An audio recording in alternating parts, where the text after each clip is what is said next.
Right then guys, it's PSL here and I'm here for the 6th and final season in my Grand Prix Manager 2 series, managing Jordan. Just before I head into the 2001 season, I'll quickly recap the 2000 season. So last season, Jacques Villeneuve won his second Drivers' Championship in total, as well as his second one in a row.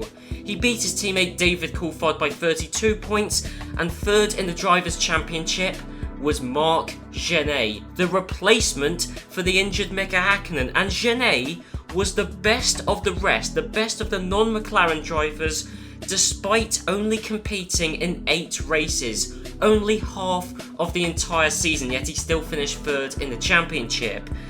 Jean Alesi for Jordan finished in 4th, and Manuel Collard and the other Benetton took 5th despite competing in all of the races that season. Gerhard Berger finished the season in 6th, Michael Schumacher did an amazing job with Sauber to get 7th in the Drivers' Championship, and then you've got Mika Hakkinen who took 8th with only 19 points, having competed in the first half of the season.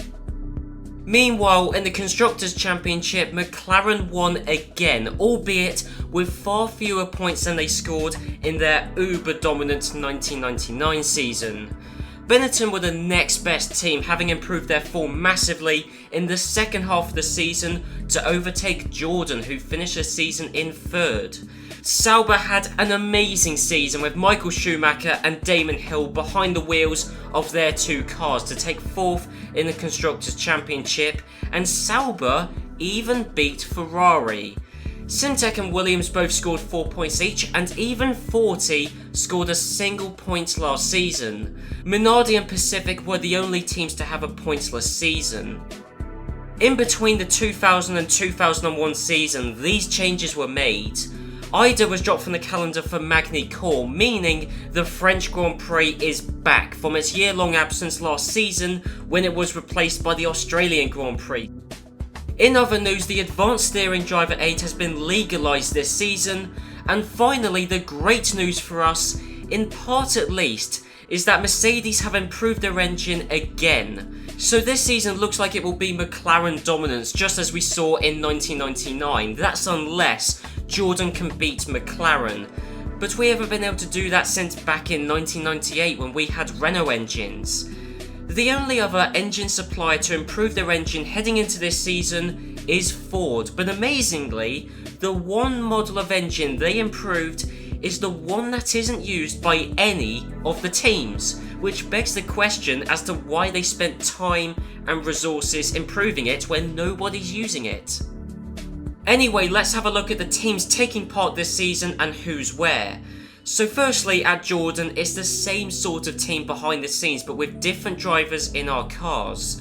Well, Jean Alesi is still with us, and we've got Martin Brundle back 5 years after he was last with the team. However, because of the whole situation I described in the previous episode with having to sign Brundle immediately into the test driver role, and because Berger was listed as the driver number 1 when the season ended, the game considered us not to have 2 race drivers, even though we had 2 drivers employed heading into this season and 3 at the end of last season. So because of that whole situation, and because I didn't want to begrudge Gerhard Berger his final contracted race with the team, that meant we entered this season, technically, with no driver number 1. So the game threw us a lifeline temporary driver on a 1-race contract. That driver is a Manuel Collard, but since he isn't amazing by any means, and I don't want the game to constantly give me Collard after every race, that means I had to put him in the test driver role. That same palaver with the game's emergency temporary driver, even though I had 2 drivers employed, bankrupted me when I was managing a backmarker team in a game save I was on a long time ago. I think I was managing Minardi, but it could have been 40, but anyway, the game gave me Damon Hill as a temporary driver. Damon Hill is 2 things, very fast and very expensive. So I had to make him my team's very expensive test driver for a race weekend. Well, that's what I would have done, and that is the best and really only way out of that situation, but that didn't click for me at the time, and instead, I saw 2 options, and that was to buy out his multi-million-dollar contract.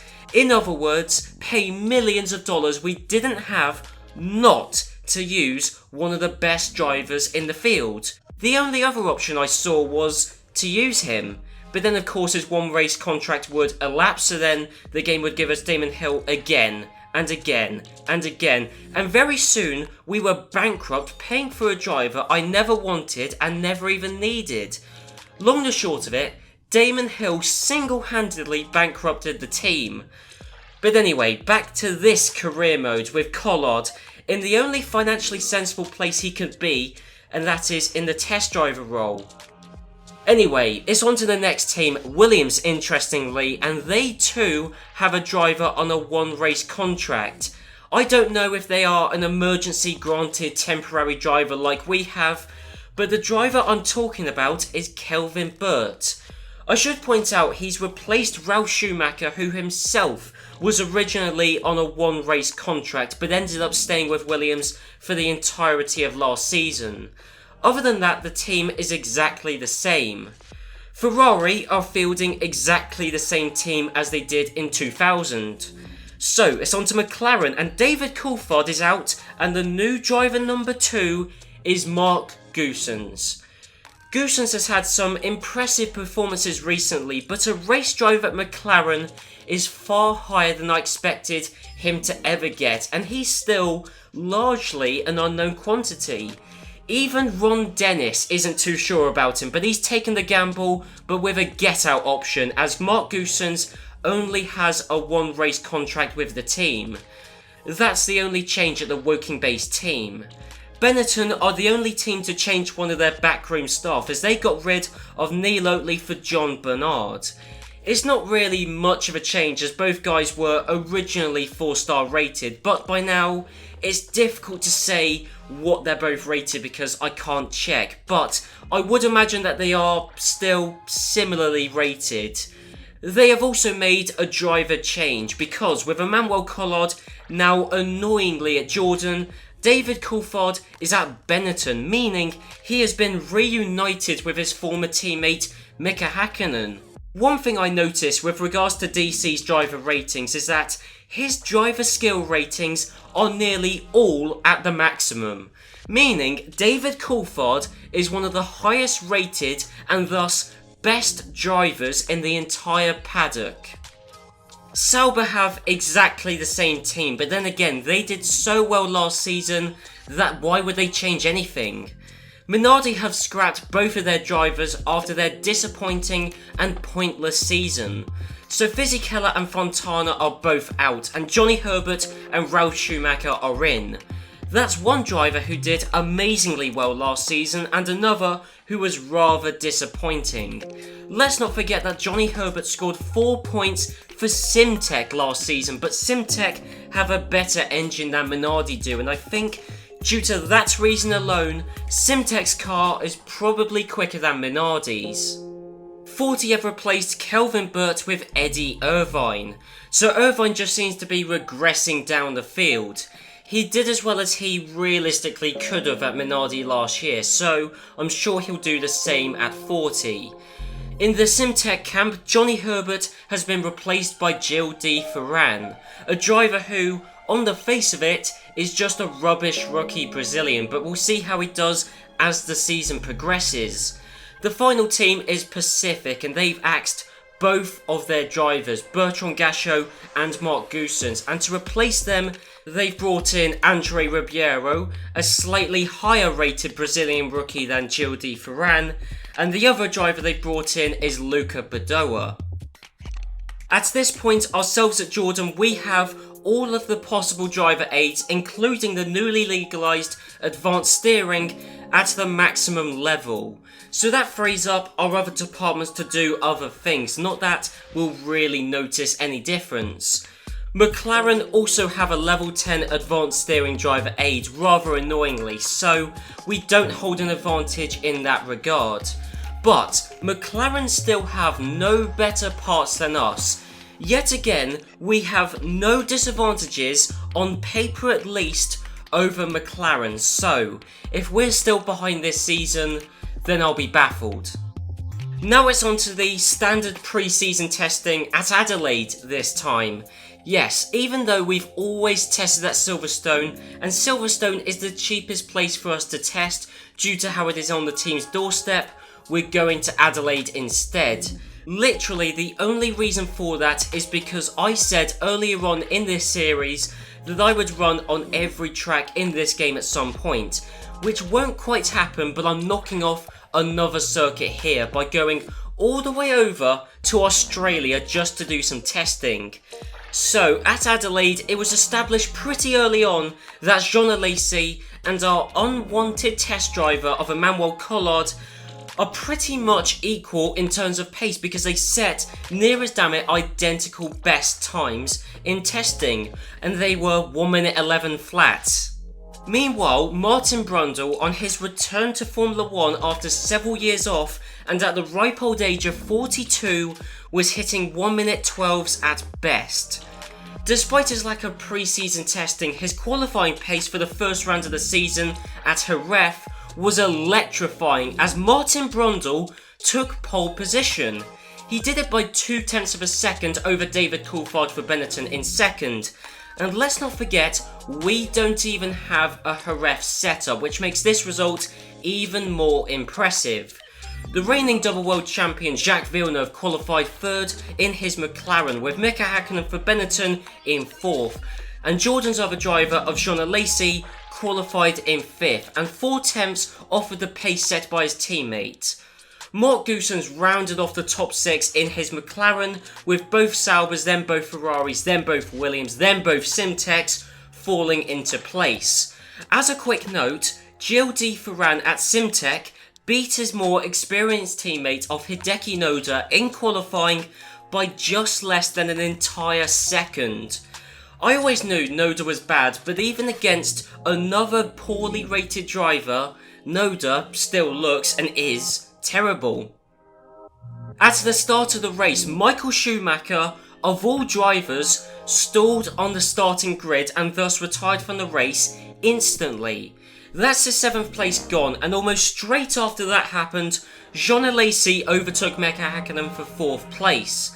At the end of the 12th lap, David Coulthard pitted in typically early fashion to promote Jean Alesi up another position into 3rd. It then started raining heavily, which cost Martin Brundle his race lead as he lost it to Mika Häkkinen. The rain then stopped and the track dried up, yet not all that much change in the podium positions at least. Then the rain started falling again, and through the crossover in dry to wet conditions, Jacques Villeneuve jumped both of our drivers to move into 2nd.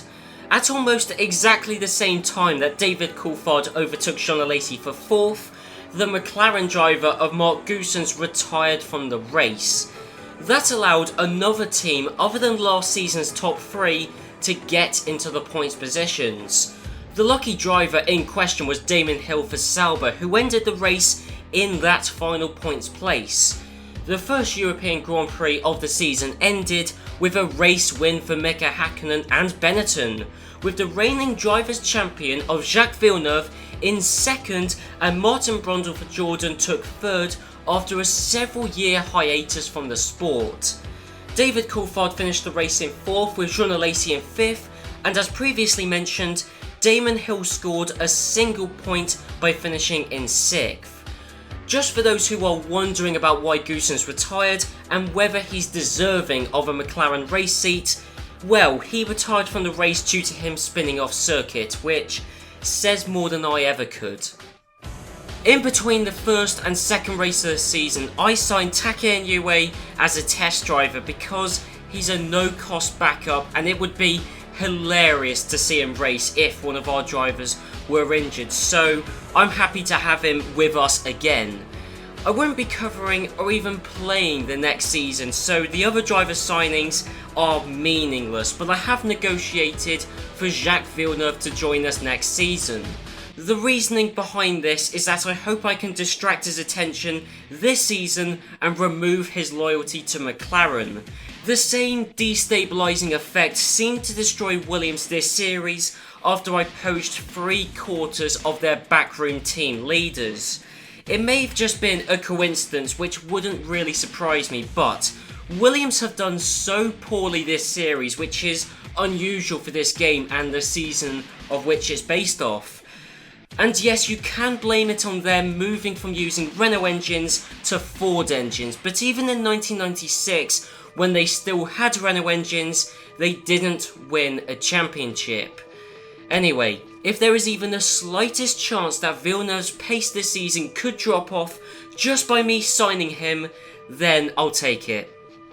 That wasn't the only driver transfer news, and the more pressing news was over at Williams. That's because Emmanuel Collard, who drove for Benetton last season and was our emergency driver for the last round, is now Williams' driver number 2, having replaced Kelvin Burt. So that makes me think that Williams signed Collard in the first place, but then the game had to give us another driver, and for some reason it picked him, which screwed Williams over, and hence they brought in Kelvin Burt for one race only, just on a one race contract. For some reason, in my experiences at least, Collard is a fairly common emergency driver that the game gives you, so we might have just accidentally screwed Williams over with our own selfishness. But you don't need to feel sorry for Kelvin Burt, because he has done fantastically well out of this, and if you look at the qualifying results for the Brazilian Grand Prix, Kelvin Burt took pole position as he moved from Williams to McLaren. Kelvin Burt has replaced Mark Goossens at McLaren, which is a shame because it would have been intriguing to see how well Goossens did at McLaren, but as a Brit, I'm happy to see Kelvin Burt in a McLaren seat, not to mention on pole position. All of the recent driver transfer drama is technically my fault, but as far as I'm concerned, it's the game's fault because we never needed all of this confusion in the first place, and I always had 2 race drivers lined up, even if the game didn't think I did. So this whole drama, while it's technically my fault, never needed to happen. Anyway, looking at the rest of the qualifying results, is a McLaren 1-2 with Villeneuve in second and behind his new teammate. A Benetton 3-4 led by DC. Gil Di Ferrando for Simtech qualified in 5th place at Interlagos. That's as good as Johnny Herbert ever did at Simtech, and let's not forget that this is only Ferran's 2nd ever Formula 1 race. Surely, no one expected Ferran to do this well, especially with how low all of his drivers' skill ratings are. His teammate Hideki Noda is in 13th, which says a lot about how good Ferran is, or, on the flip side, how bad Noda is. Gilles Di Ferran bested both Williams, Jean Alesi, both Saubers led by Michael Schumacher, both Minardis, and a lot of others. He even beat Martin Brundle in the other Jordan, who had a mare of a session as he finished in only 15th place. But to be fair, Brundle was still in between both Ferraris and only half a second behind his teammate, even only just over a second off of pole position. The tiniest amount of time, over 1 second, separated first all the way down to 16th place. Then you've got both 40s and Pacifics who are away off the rest of the pack, but the top 16 drivers are fairly close. Off the starting grid, Jean Alesi somehow apparently dropped from 8th down to 20th before the first corner. The reason for that soon turned out to be because he, along with Emmanuel Collard, retired from the race pretty much instantly. Also off the start, Kelvin Burt dropped to 3rd position after he was passed by Villeneuve and Hakkinen. After the first pit stop phase, he dropped to 4th and behind Bouillon. So, with Alesi out of the race, Martin Brundle still far outside the points positions, and even with Gilles Di Ferran now outside of the top 6, I saw no reason to bother watching the rest of the race. So I simulated the rest of the Grand Prix to save time, as well as to demonstrate how odd the results can be if you simulate a race, especially midway through one you're currently watching. So, at the end of the simulated race, miraculously, Hakkinen won the Brazilian Grand Prix. Bouillon took second, Coulthard third, Michael Schumacher in fourth, and then somehow Martin Brundle finished in fifth. That warrants attention, but not as much as the man who finished in sixth, and that man was Hideki Noda for Simtek. He has appeared to be by far and away the worst driver on the field over the past year, but now he has completely transformed his reputation by finishing sixth in the now midfield Simtek team. Yes, the car isn't all that bad. Well, the engine is certainly decent, but no matter which way you look at it, Hideki Noda can pat himself on the back here for carrying on what Johnny Herbert started last season, and that is scoring points for Simtek. The thing is though, Noda should never have finished inside the points places, and Brundle shouldn't have either. You see, both McLaren drivers, who were first and fourth prior to the race being simulated, finished the Grand Prix in 14th and 15th. And I do mean finished. They didn't retire, they crossed the line in those positions. How? They somehow went from first and fourth to third to last and second to last of the finishers. There is no logical explanation for that, and that shows just how weird this game can be. Well, certainly when you simulate a race, and especially when you simulate a race midway through watching it, because this defies any sort of explanation. The results you get if you simulate a race and the ones you see if you watch a race can be completely different. In past experience, I've seen Pacifics finish in the podium positions when I haven't decided to watch races at all.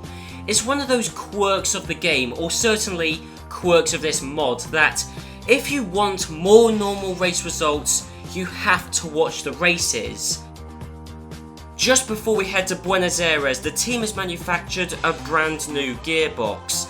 It's an upgrade in terms of performance, but it's 2 kilograms heavier than our old one, and our car is already grossly overweight. I've always hoped that the FIA would increase the minimum car weight, as I think that would help us out quite a bit. But instead, the FIA, over the course of this entire series, have lowered the minimum car weight once early on, and that's it. Moving on with our new gearbox to the third round of the season, which is at Buenos Aires. In qualifying for the Grand Prix, McLaren locked out the front row with Kelvin Burt once again on pole position. I would go through the rest of the positions, but it is literally pointless. All you need to know is that Martin Brundle qualified in 6th and things were looking good for him, but then at the very start of the race, Brundle dropped to 20th instantly and then retired, exactly like Alesi did in the last race, and it was for exactly the same reason, and that is an engine failure. Apart from that, the race ended exactly as it started. Kelvin Burt won the Argentine Grand Prix and he led a McLaren 1-2 with Jacques Villeneuve in 2nd. Jean Alesi finished the race on the final podium spot, David Coulthard finished in 4th, his teammate Mika Hakkinen took 5th, and the driver who inherited Martin Brundle's 6th place was Jean-Christophe Bouillon. Both Saubers were the highest of the non-points finishers. Barrichello took 9th and Johnny Herbert for Minardi finished the race in 10th and ahead of his former teammate Hideki Noda. The 4th round of the season around the Nürburgring saw the quickest time set by a team you wouldn't first guess. That's because Williams were the team on top, with Bouillon taking pole position and Collard in 2nd. Alesi qualified in 3rd and just ahead of the 2 Benetton drivers led by Coulthard. The reigning drivers' champion qualified in 6th and only 1 position ahead of Gilles de Ferran in the Simtek. Even Noda wasn't too far off, as it's only the 2 Brits of Burt and Brundle that separate the 2 Simteks. The race didn't really get interesting until the crunch point. At least it was meant to be the crunch point. Here's the scene. Alesi is ahead of Collard, but that's only because Collard has already pitted and so he is 1 stop ahead of Alesi. But then just before Alesi comes into pit for the 2nd and final time, Collard comes in for his 3rd stop of the day. So Collard's extra stop was undone by getting stuck in traffic, That gave Alesi second place, and Brundle got similarly lucky because not long after he pitted for the final time, other drivers came in to also complete their free-stop strategies. Hakkinen and Villeneuve were amongst those drivers that allowed Brundle to move up from 6th to his eventual final finishing position of 4th. Jean-Christophe Bouillon won the European Grand Prix around the Nürburgring and took his first ever Formula 1 race win. Alesi finished the race in 2nd, Collard took 3rd and Brundle in 4th. It's an all Jordan and Williams top 4, and if you were to rank the teams purely on their backroom staff and heads of department, then these would have been the top 2 teams for the past 5 years. But as it goes, there's a lot more to F1 than the people you employ, but not on this occasion. Mika Hakkinen for Benetton finished the race in 5th, Jacques Villeneuve finished where he qualified, which is 6th, David Coulthard took 7th, and Kelvin Burt took 8th. But then the best of the rest, and the man who finished the race in 9th, was Gilles de Ferran for Simtech. That's a top draw performance from a lowly rated driver in a car that is average at best, but just so happens to have the 3rd best engine in F1 right now. He beats both of Ferrari's drivers, but then again, the Ferrari car might be quicker, but its engine is worse. It has the same power output as the Ford engine that Simtech, Sauber and Williams use, but is heavier. So this race is another example of how pivotal engines are in this game. We're a quarter of the way into the season now, so it's a good time to look at the championship standings. Mika Hakkinen is currently leading the Drivers' Championship with 24 points, which is 7 more than Bouillon, who is in 2nd. The reigning champion Jacques Villeneuve is 11 points behind Hakkinen, and then you find the first of our drivers, Jean Alesi, who is in 4th, and only 1 point behind Villeneuve. Then there's 3 British drivers in a row, Kelvin Burt, David Coulthard and Martin Brundle, who all have over double the points of Emmanuel Collard. Michael Schumacher has 3 points, Damon Hill and the other Sauber has 1, and let us not forget that Hideki Noda has scored a single point whilst at Simtech, which is an incredible achievement for both parties. In the Constructors' Championship, Benetton are leading the way, but not by a massive margin. They have 34 points, which is 11 more than McLaren, and only 13 more than both Jordan and Williams, who are tied on points. Then you have to go back quite a bit to the next 2 teams, who are both on single-figure points. They are Sauber, who only have 4 points, and Simtech with a single solitary point. After the successful 4th round of the season, we finished manufacturing an advanced airbox, which is both 5% higher rated as well as 1 kilogram lighter than its predecessor. At the San Marino Grand Prix, McLaren were back on form as Kelvin Burt took his 3rd pole position of the season and led yet another McLaren front row. Sauber took the 2nd row, Benetton the 3rd, Alesi took 7th on the starting grid, and both Williams separate him from his teammate Brundle. Into the race, and by lap 13, and thanks to Kelvin Burt coming into the pits, Damon Hill took the race lead. In fact, Kelvin Burt dropped to 9th just by pitting. That's how much damage you can do to your race if you pit in early when you have a minimal gap over those behind. During the 2nd pit phase, Martin Brundle was the victim of a tyre change problem that cost him a few seconds in the pits. That's the first time in a long time we've had a pit stop issue. Alesi had a much better stop and ended up jumping Damon Hill just by pitting later than him. However, the 3 best drivers and the 3 with the underlying pace took the top 3 spots come the end. Jacques Villeneuve won the San Marino Grand Prix with Michael Schumacher in 2nd and the championship leader of Mika Hakkinen in 3rd. Alesi finished in 4th, Hill in 5th, and David Coulthard rounded off the top 6. Burt, Collard, Brundle and Bouillon were all on the periphery of the points places. Since Sauber did so well last time with Hill temporarily leading the race and Schumacher finishing in 2nd, I went to their factory to see if I can learn anything from them. Well, what I did learn was that the only part on their car that is better than on ours is their front wing. So I took the plans for it and then bolted it onto our car. Something which I don't normally say, but just to be clear about it, so I will, I tested after I got to that front wing. In fact, I test after every single time I get a new part, because I've been advised that is the best course of action in the past. The only reason I mention this is because someone commented in the previous episode that I'm not doing enough testing, but I did 200 laps of testing just because I got a new front wing, and I do 200-ish laps of testing every time I get a new part, and that's on top of the 300 laps at least of pre-season testing. So if there's one thing that's letting the team down, it's not the lack of testing, because, well, I mean, if I need to do more testing, then I don't see how that's financially viable for a backmarket team or a team that's less financially stable. I mean, I don't see why testing would be that influential, and if it is, then that's just bad design, really. Well, I don't think it's great design, to be honest. On to the jewel of the season, the Monaco Grand Prix, and the qualifying session didn't disappoint because only the top 4 qualified within 107% of the pole position time set by Kelvin Burt.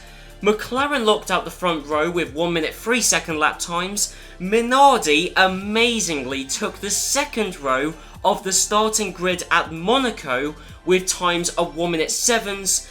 Then the next quickest team is Benetton with Mika Hakkinen, and he was 6 seconds slower than the McLarens and even 2.3 seconds slower per lap than the Minardi drivers. That's not the end of the drama, because behind Alesi in 7th is Andre Ribeiro in 8th.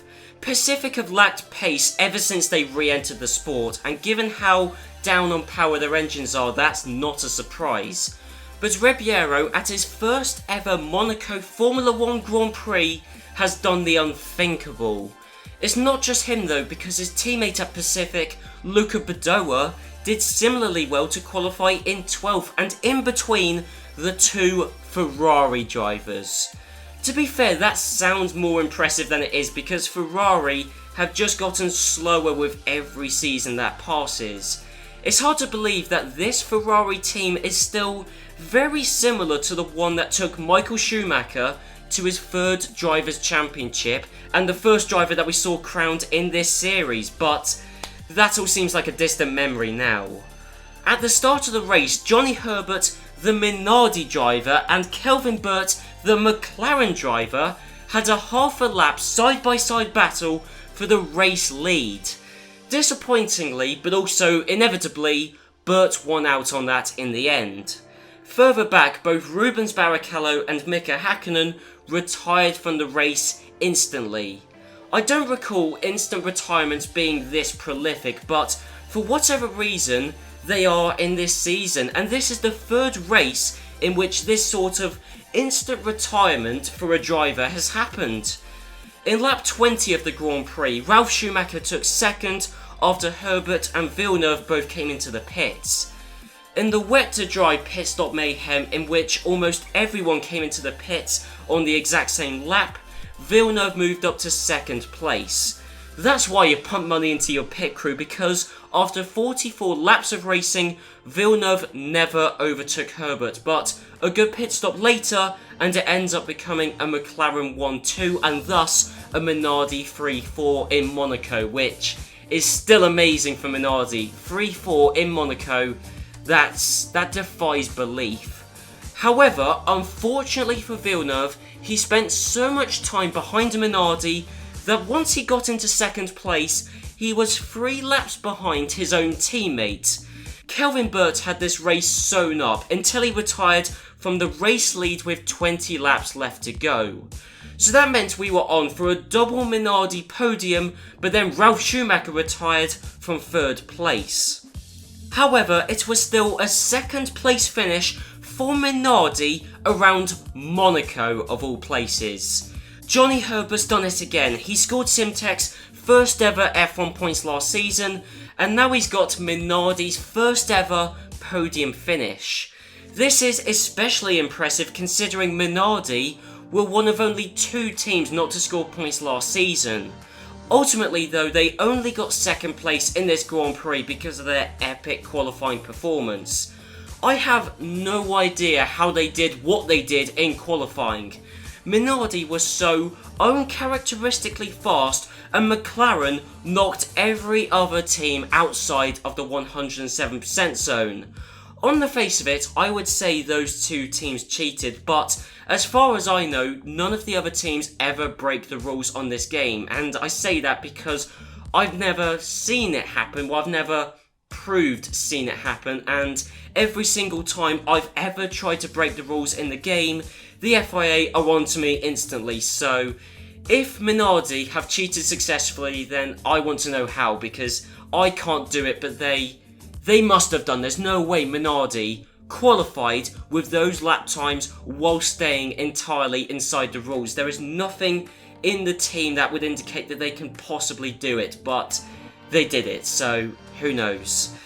Anyway, the accusations of cheating aside, Jacques Villeneuve won the Monaco Grand Prix. Johnny Herbert was the star of the show to take second, and David Coulthard was the best of the definite non-cheaters to take third. Damon Hill took 4th, Jean Alesi 5th, and Jean-Christophe Bouillon 6th. The only other finishers in descending, not ascending order, as you might assume, are Andre Ribeiro, who finished ahead of Michael Schumacher and Gilles de Ferran. Ralf Schumacher and Kelvin Burt both threw away amazing finishes here in Monaco by spinning off. Katayama, Brundle and Collard had bad days by doing the same thing, but with less severe consequences. And the 2 instant retirees were out due to engine failures. So, that's the end of the Monaco Grand Prix and the end of this episode.